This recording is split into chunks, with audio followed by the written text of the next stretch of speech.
Saludos y bendiciones, amada iglesia. Yo creo que el Señor en este día, mi esposa y a mí nos concedió algo, conocer a la amada iglesia de Dios, palabra viva. Y aquí estamos con ustedes. Qué gusto, qué honor. El pastor siempre nos ha hablado de ustedes y definitivamente son una iglesia maravillosa. Que el Señor les bendiga. Qué gusto poder estar esta mañana aquí con cada uno de ustedes en esta, la casa del Señor. Gracias, Pastor Mauricio. Gracias, mi pastora, por la invitación. Estamos aquí y para mí es un honor poder traer en esta mañana la palabra del Señor. Y quiero que por favor abramos nuestras Biblias en la carta a los Romanos, capítulo 1. Carta a los Romanos, capítulo 1. Y vamos a leer desde el versículo 1 hasta el versículo 7. Perdón que los incomode. Pongámonos de pie, vamos a leer la palabra del Señor. Romanos capítulo 1, versículo del 1 al 7. Y voy a leer en la versión Reina Valera. Dice la palabra del Señor: Pablo, siervo de Jesucristo, llamado a ser apóstol, apartado para el evangelio de Dios, que él había prometido antes por sus profetas en las santas escrituras, acerca de su Hijo, nuestro Señor Jesucristo, que era del linaje de David según la carne, que fue declarado Hijo de Dios con poder según el Espíritu de santidad, por la resurrección de entre los muertos, y por quien recibimos la gracia y el apostolado para la obediencia a la fe en todas las naciones por amor de su nombre. Versículo 6. Entre las cuales estáis también vosotros, llamados a ser de Jesucristo, a todos los que estáis en Roma, amados de Dios, llamados a ser santos. Gracia y paz a vosotros, de Dios nuestro Padre y del Señor Jesucristo. Oremos. Señor, delante de ti ponemos este tiempo y esta hora, porque es tu nombre quien nos convoca, Señor, para glorificar, adorar y exaltar a nuestro Dios y Salvador, Jesucristo el Señor. Padre, gracias te damos por este tiempo. Bendecimos a esta amada iglesia, a cada familia representada. Bendecimos a sus pastores, Señor, que nunca les falte tu presencia, tu amor y tu misericordia. A ti sea la gloria por los siglos de los siglos. Amén, amén y amén. Podemos tomar asiento, mis hermanos y hermanas. Algo que en lo personal siempre me ha llamado la atención, las introducciones de el hermano Pablito. Es impresionante. Cuando leemos sus cartas, siempre son introducciones poderosas, introducciones que definitivamente hablan de lo que él está haciendo, lo que él ha venido haciendo y lo que él quiere hacer. Y son en esas introducciones que el denominador común siempre va a ser la persona de Dios Padre, Dios Hijo y Dios Espíritu Santo. Siempre se presenta Él de esa forma. Y aquí yo hago una pregunta. ¿Cómo nos presentamos ante la sociedad? ¿Cómo la sociedad nos conoce? Esto es interesante porque si bien es cierto, el testimonio del Espíritu Santo en nosotros es el que habla, pero regularmente necesitamos de expresarlo con palabras. ¿Cómo nos está conociendo la sociedad? Y en ese cómo nos conoce la sociedad, hay algo que me llama la atención, cómo Pablo se presenta y en su presentación hace un énfasis.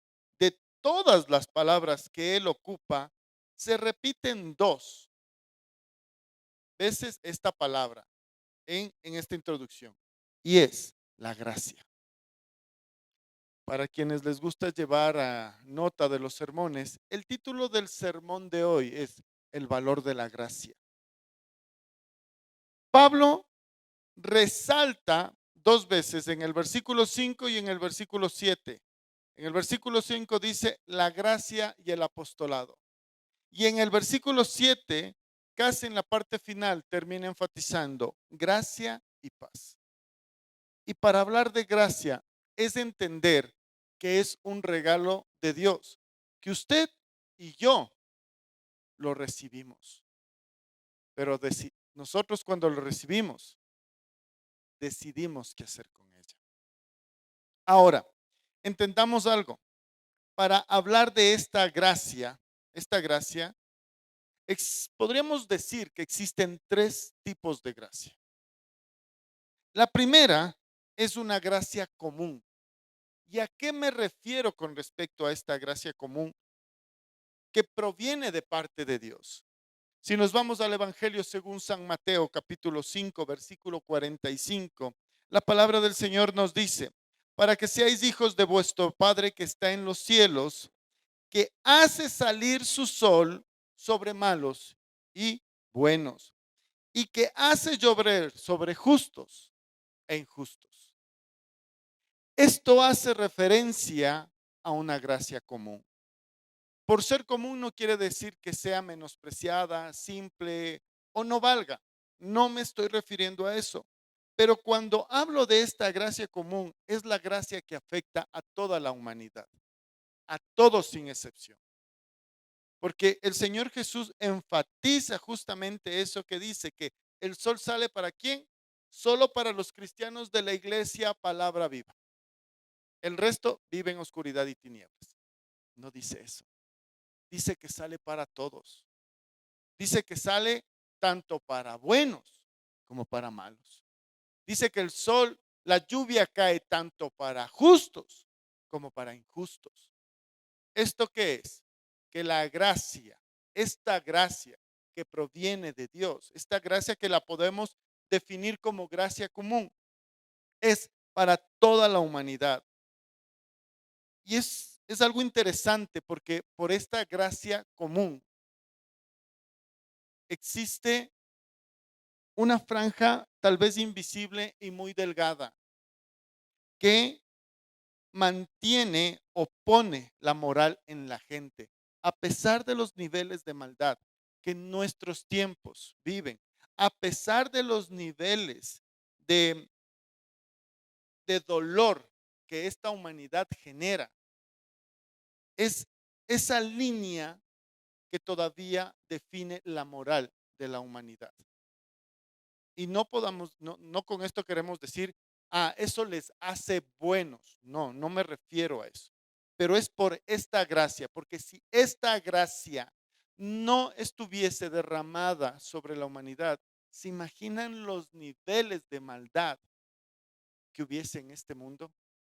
¿Llegarían definitivamente? No, yo creo que ni hubiésemos llegado nosotros, porque hubiese sido tal la maldad que hace rato mismo ya hubiésemos desaparecido como seres humanos.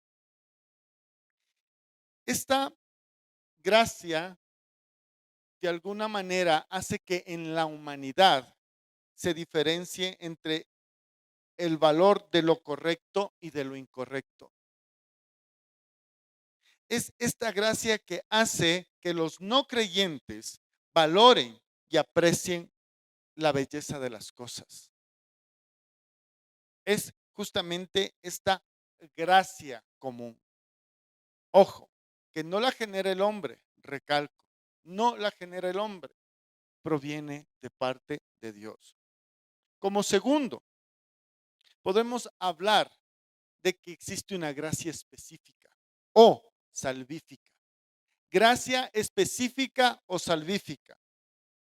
Y quiero llevarles a lo que dice la carta a los Efesios. Carta a los Efesios capítulo 2 versículo 8 y dice, porque por gracia sois salvos por medio de la fe, y esto no de vosotros, pues es don de Dios. Esto es un regalo de Dios. La gracia salvífica es la que santifica y llena el alma.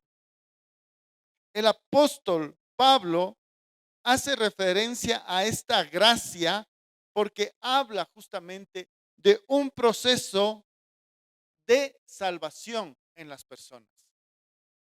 obviamente, de quienes deciden aceptar y recibir esta gracia.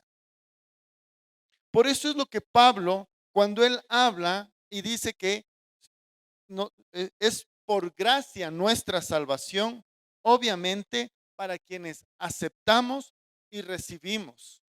La gracia salvífica se aplica única y exclusivamente en la vida de los creyentes, en la vida y en la sustancia de los creyentes. Yo creo que aquí todos estamos de acuerdo. Pero existe otra gracia y de antemano espero no herir susceptibilidades. Y esta gracia puntualmente se conoce como gracia barata. De antemano, perdón, gracia barata.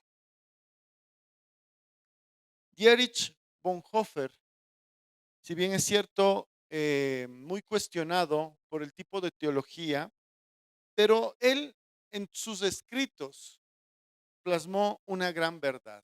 Y él habló acerca de la secularización y la vida mundana en medio de los cristianos. Y dijo lo siguiente, y cito, la gracia barata es el requerimiento del perdón sin arrepentimiento, comunión sin confesión, bautizo sin disciplina eclesiástica. La gracia barata es gracia sin discipulado, gracia sin cruz. Es tal en la iglesia que la gracia encuentra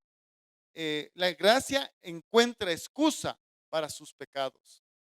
La contrición no es requerida, menos aún de ser liberado del pecado. Dejar al cristiano vivir como el resto del mundo le deja moldearse bajo los estándares del mundo en cada esfera de la vida y no aspira a vivir lejos del pecado. Eso es la gracia barata. Otro autor también dijo, la gracia barata es un ticket común que dice liberarse de la cárcel, divorcio de cualquier demanda moral.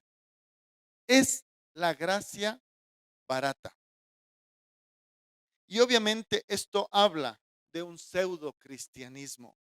Por eso el apóstol Pedro advirtió y dijo en su primera carta, en el capítulo 2, versículo 16, como libres, pero no como los que tienen la libertad como pretexto para hacer lo malo, sino como siervos de Dios, dijo el apóstol Pedro. Y a veces creemos que este tipo de gracia nos da facultades o nos permite hacer lo que queramos. Y déjenme decirles, hermanos y hermanas, no es así. A veces creemos que tenemos la libertad, pero luego excusamos el pecado. Yo sé que esto no sucede aquí, esto es en otras iglesias, en otra parte del mundo.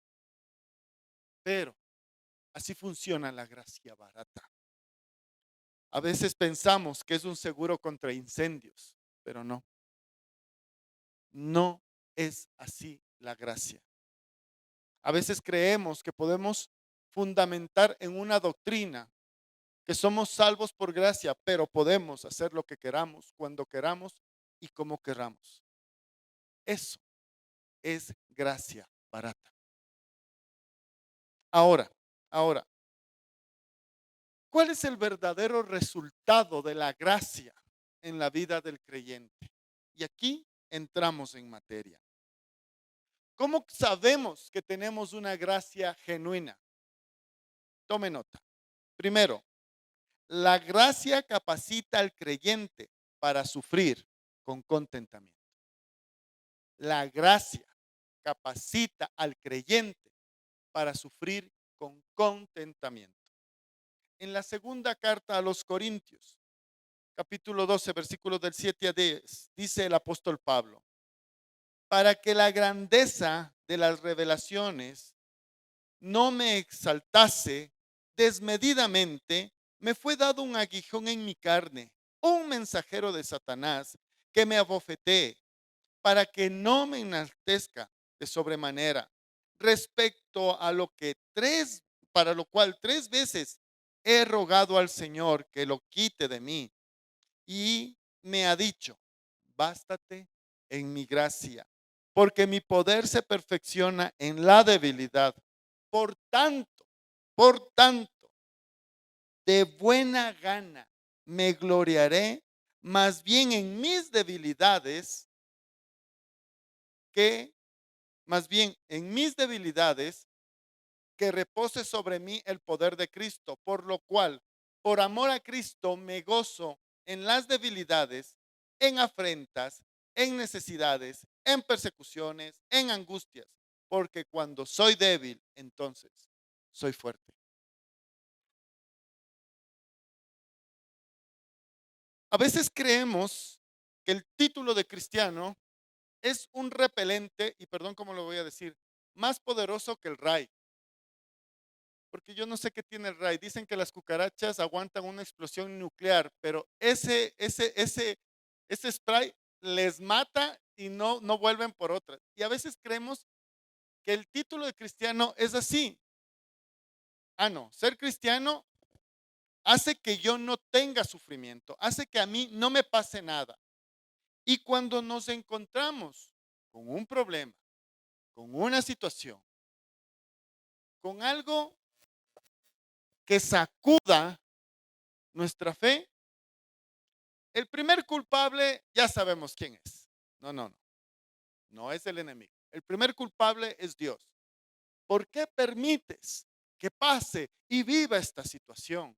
Yo que te he seguido, yo que te he servido, yo voy a la iglesia todos los domingos, participo del discipulado, estoy en la célula, atiendo a la comunidad y haces que me pase esta situación a mí. ¿Y por qué no? Ojo, no he hablado con su pastor acerca del sermón. Él no sabía de esto, no vayan a decir, claro, la culpa ahora es del pastor porque le fue a decir, no, cuidado, nada de eso ha sucedido. Pero hablar de que la gracia hace que veamos el sufrimiento no como la gente común y corriente lo ve, como algo que se acaba, termina, ahora ya no va a pasar ni va a suceder nada. No, todos quienes estuvieron cerca del Señor Jesucristo, sabemos y entendemos que fueron hombres usados con el poder del Espíritu Santo para proclamar el mensaje del Evangelio. ¿Y cómo terminaron sus vidas? Despellejados, apedreados, atravesados por lanza, decapitados, crucificados al revés, quemados en aceite. eh, Uno murió en una isla totalmente solo y abandonado. Y el título de para ellos de cristiano no fue un repelente que evitara todas esas cosas. Al contrario, ellos con gozo, por la gracia recibida por el Señor Jesucristo, aceptaron su fin. Esta es la parte donde decimos amén. Aleluya. Vuelvo y digo, no me han dicho nada. Sigamos. Entonces, lo primero es que la gracia nos ayuda o nos capacita a los creyentes para sufrir con contentamiento. Segundo punto, la gracia nos capacita para hablar con claridad. La gracia nos capacita para hablar con claridad. En la carta a los Colosenses, capítulo 4, versículos del 5 al 6, dice, andad sabiamente para con los de afuera, redimiendo el tiempo, perdón, redimiendo el tiempo, sea vuestra palabra siempre con gracia, sazonada con sal, para que sepáis cómo debéis responder a cada uno. Aquí el apóstol Pablo dice que siempre debemos hablar con claridad. No es que es un tema de dorar la píldora, ¿cómo le digo con respecto a ese pecadillo que ya se le nota tanto al hermanillo? Sino que definitivamente es algo que se lo tiene que decir como es. Hermano, hermana, pecado es pecado. Ahora, Pablo, ¿qué nos dice? Si bien es cierto que hablemos con claridad, pero, que seamos diplomáticos. No podemos ir y decir, este hermano hijo del mal que no, pero al pecado se lo dice tal cual es, pecado, pero se convoca así al arrepentimiento, al cambio de vida, a la regeneración, a la santificación de quienes somos y hacemos parte del cuerpo de Cristo, aún para quienes no lo son. Mucho hemos escuchado con temas relacionados a, no, a la gente hay que hablarle de una manera diferente, cosa que no se asuste. Por eso, no hablemos mucho del infierno, no hablemos mucho del fin del mundo, porque eso puede ser algo que repercuta. El infierno y el fin del mundo es algo tan real como el almuerzo de hoy a mediodía. Así es que nada evitará de que eso suceda si la persona no cambia, si la persona no acepta la gracia de parte de Dios, que es la única que nos salva, nos santifica y hace nuevas criaturas delante del Señor. Sí, hay que decir las cosas con claridad, con tacto, con diplomacia, pero con sal. Y todos sabemos y conocemos el efecto de la sal, sobre todo en los alimentos. Esto ayuda a conservar, a dar un sabor diferente, no insípido. Pues así es la gracia que capacita al creyente para que hablemos las cosas del Señor, que hablemos las cosas de su palabra, que hablemos de su revelación con claridad. ¿Estamos de acuerdo? Amén. Vamos al siguiente punto. La gracia capacita al creyente para pararse con convicción. La gracia capacita al creyente para pararse con convicción. En la carta a los Romanos, capítulo 5, versículo del 1 al 2 dice, justificados, pues, por la fe, tenemos paz para con Dios por medio de nuestro Señor Jesucristo, por quien también tenemos entrada por la fe a esta gracia en la cual estamos firmes y nos gloriamos en la esperanza de la gloria de Dios. La gracia capacita para no vivir en el pecado. La gracia nos capacita para no vivir en el pecado.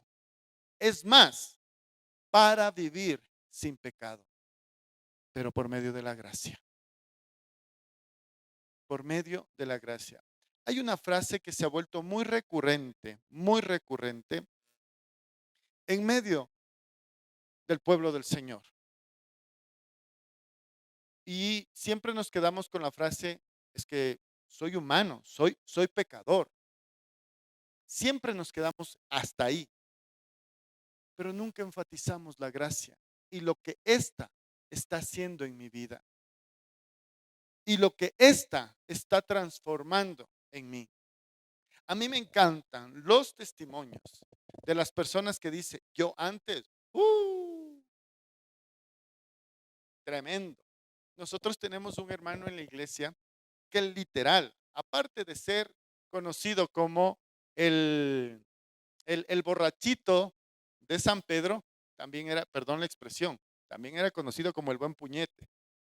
Donde quiera que iba él, sabían que iba a haber problemas o lo llevaban para solucionar problemas. Hoy él es la cara visible de nuestra congregación al momento de recibir a los hermanos. Y todos quienes le ven a él cuando pasan por ahí, He visto gente que literal pasa en la bicicleta y hacen esto. Se escapan a chocarse porque lo que están viendo es algo de ni creer. Eso es gracia. El poder que el Señor tiene para transformarnos. Él se pudo haber quedado como, sigo siendo la persona más complicada de mi pueblo, pero continúa diciendo, pero Dios me transformó y me sigue transformando. Démosle un fuerte aplauso al Señor.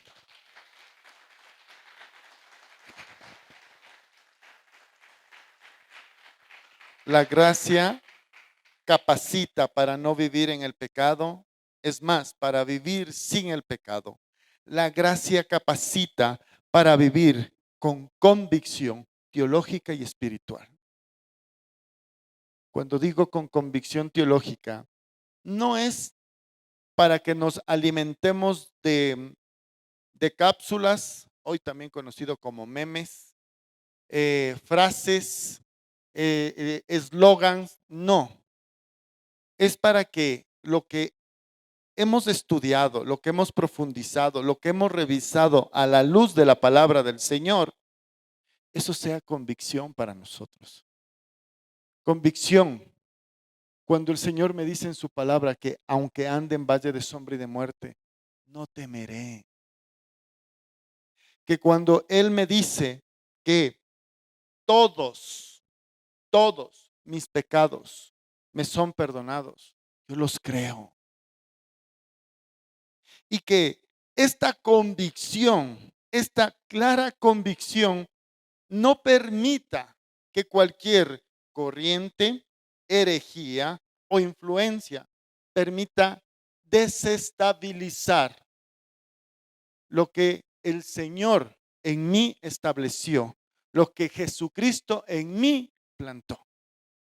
Entonces, la gracia me capacita para estar firme, estar clavado y no ser movido fácilmente por cualquier doctrina, por cualquier herejía o por cualquier cosa que quiera afectar mis convicciones. Como cuarto punto, la gracia capacita al creyente para rendirse con conformidad. La gracia capacita al creyente para rendirse con conformidad. En la carta a Santiago, capítulo 4, versículo 6 dice, pero Él da mayor gracia. Por esto dice, Dios resiste a los soberbios y da gracia a los humildes. Total rendición es un concepto ligado a la vida del creyente. Total rendición está ligado a la vida del creyente. Y aquí cabe una historia. Un granjero amaneció y compartió con su familia y les dijo, ¿qué quieren desayunar? Y la mayoría acordó, queremos huevos con tocino.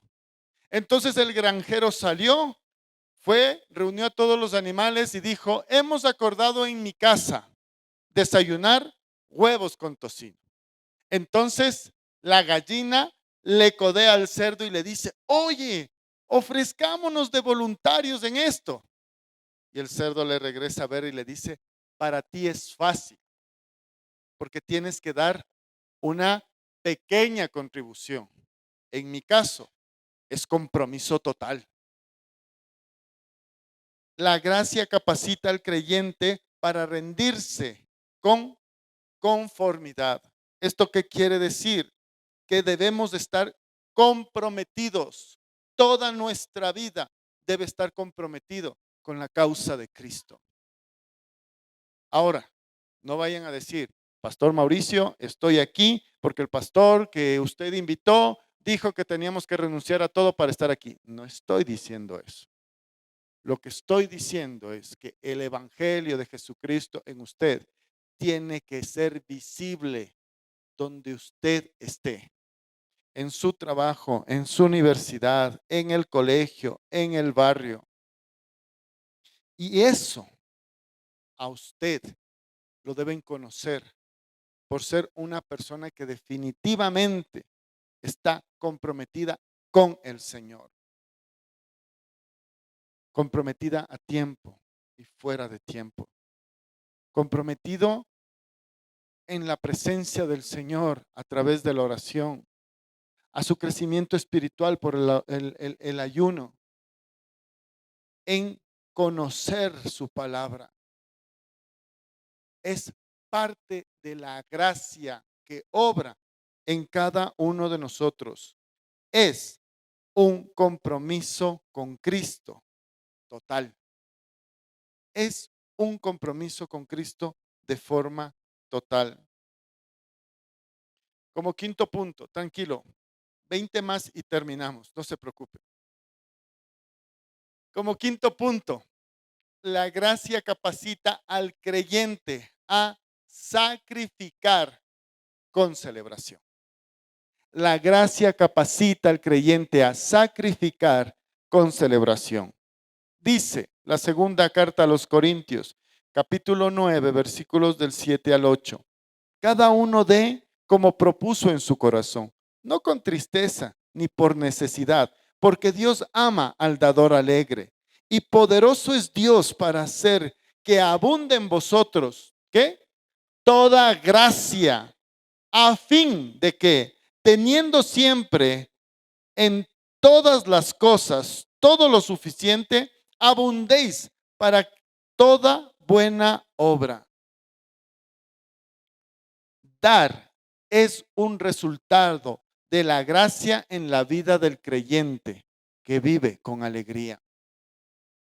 Es más, me llama mucho la atención porque esto tiene que ver, el dar con alegría, la palabra alegría hace referencia, o más bien dicho, en el griego tiene que ver con la palabra hilarios, que conocemos nosotros la palabra hilarante o que inspira alegría. Entonces, cuando es el tiempo de las ofrendas y de los diezmos, nosotros debemos ver que todos dan con alegría. Y aquí sí hago un énfasis. Vuelvo, insisto, yo no he hablado con su pastor. Por si acaso vayan a decir, no, ve, ya le dijo, ya le contó. Nadie me ha contado nada. Porque estos son los resultados que la gracia genera en el creyente. La gracia genera en el creyente. Y ojo, ojo, que vuelta aquí, capaz que el pastor lanza un micrófono y no diga eso. No, no, es broma, pastor. Pero hermano, hermana, si no hay, si la gracia no está generando en nosotros ese dar con alegría, escúcheme bien lo que le voy a decir. Si usted no está contentísimo en dar, no importa lo que haga, no importa lo que haga, no dé. La iglesia va a seguir aquí la otra semana. La iglesia va a estar, la iglesia ha estado durante los 2000 últimos años. La iglesia va a seguir todo este mes, lo que resta de este año. Pero si usted no tiene contentamiento, si usted no da con alegría, si usted da presionado, obligado, ojo, no es una transacción, porque el dar es fruto de lo que la gracia, el regalo de Dios, genera en cada uno de nosotros. Si usted no tiene esto, perdóneme, pastor, si usted no tiene esto, no dé, porque no sirve de nada. Pero si usted tiene contentamiento, alegría al momento de dar, y no solo en un acto de simple darlo, que se note en su rostro, que se note en su acción. Hay un video, yo creo, no sé si ustedes lo han visto, pero creo que es en Centroamérica.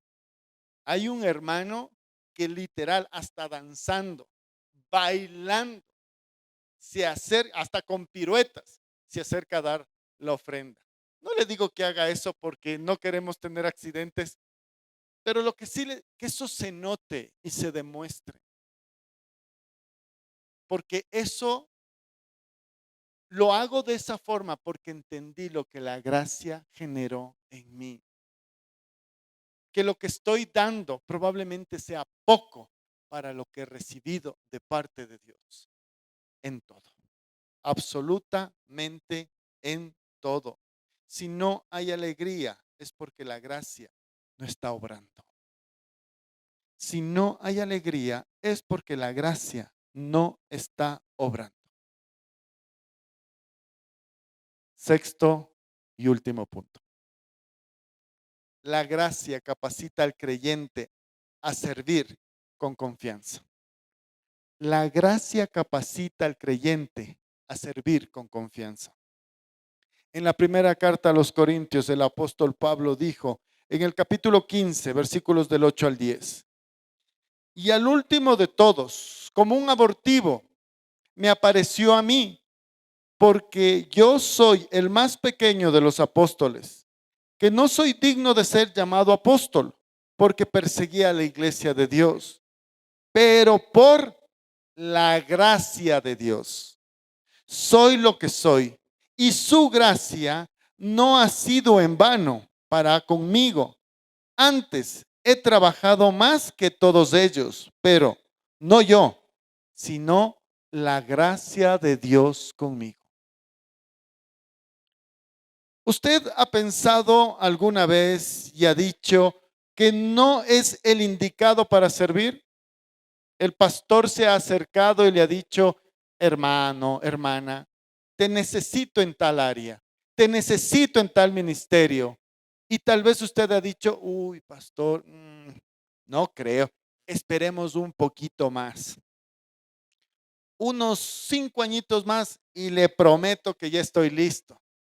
Bueno, déjeme decirle que si usted pensó así o piensa que no tiene lo que requiere, adivine qué, no lo tiene. Es verdad, no tiene. Pero, escuche bien lo que le voy a decir. Anote y subraye. La gracia de Dios lo capacita y le autoriza a cumplir el rol. Por eso, hermano, hermana, si usted ya como que le viene, como un buen torero le viene sacando y no, no, no, deje la capa y afronte su responsabilidad al servicio del Señor. Porque es la gracia la que le capacita a usted.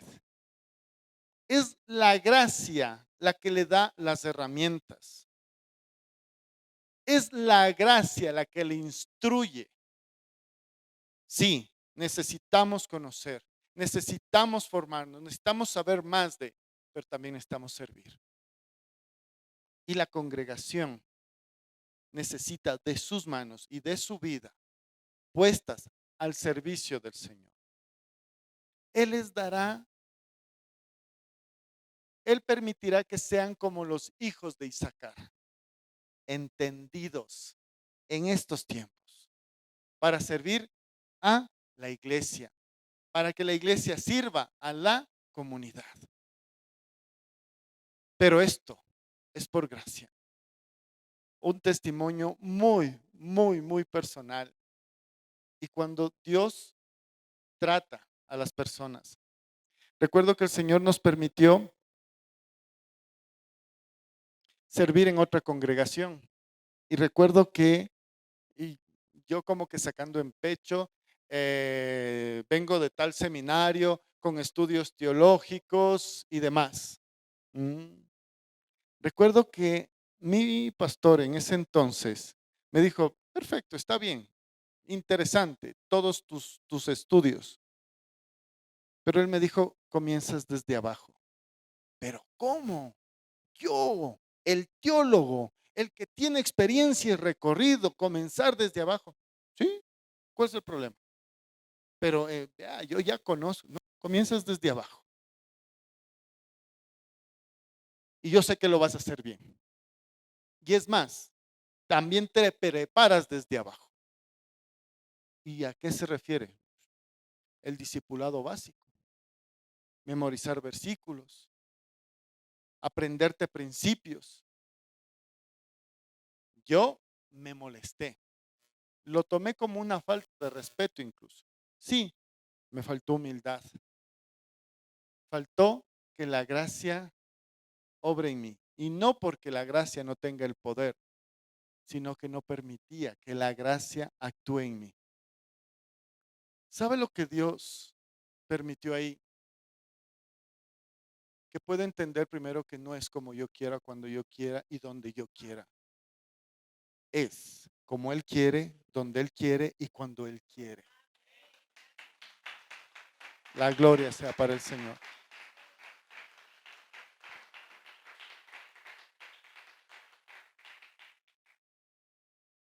¿Y sabe por qué digo esto?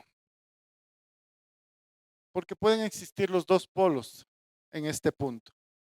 O el muy, o el poco o nada, nada. Todos y cada uno de ustedes tienen que estar al servicio del Señor en su congregación. Porque ahí va a ser el resultado de el conjunto de los resultados van a ser grandes y poderosos en el nombre del Señor. La gracia de Dios lo capacita y le autoriza a cumplir el rol. Deje de huir y póngase a servir. Dejes de huir y póngase a servir. Todo lo puedo en Cristo que me fortalece. Y lo hemos repetido eso muchas veces. Todo lo puedo en Cristo que me fortalece. Para concluir, un importante presidente por años de un seminario en Estados Unidos, Lewis Chafflan, toda su vida se dedicó a enseñar en este seminario acerca de la gracia. Materiales, estudios acerca de la gracia.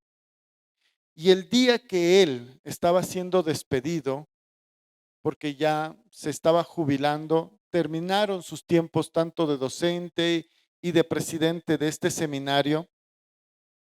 Era un día donde definitivamente todos lloraban, porque un hombre como él se iba.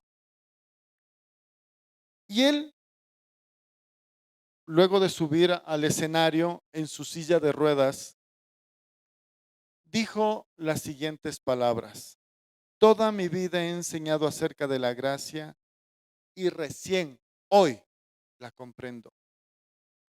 Déjenme decirles algo, es magnífica cuando usted, hermano, hermana, elige al hijo, al que heredó la gracia, usted automáticamente es heredero de todo. Cuando usted elige al Hijo de Dios, quien es el dueño de todo el universo, por gracia, usted lo tiene todo. Esa idea pequeña, minúscula, que minimice la condición de hijo de Dios, la condición de creyente, que minimice el sacrificio de la cruz, no va con el verdadero creyente. El verdadero creyente que vive en gracia sabe estar firme en sus convicciones. Sabe que sufre con contentamiento. Sabe que estará dispuesto a anunciar la palabra a tiempo y fuera de tiempo. Dará sin escatimar y con alegría. Y lo que es más, su vida reflejará lo que Cristo hizo en la cruz por amor. Pongámonos de pie.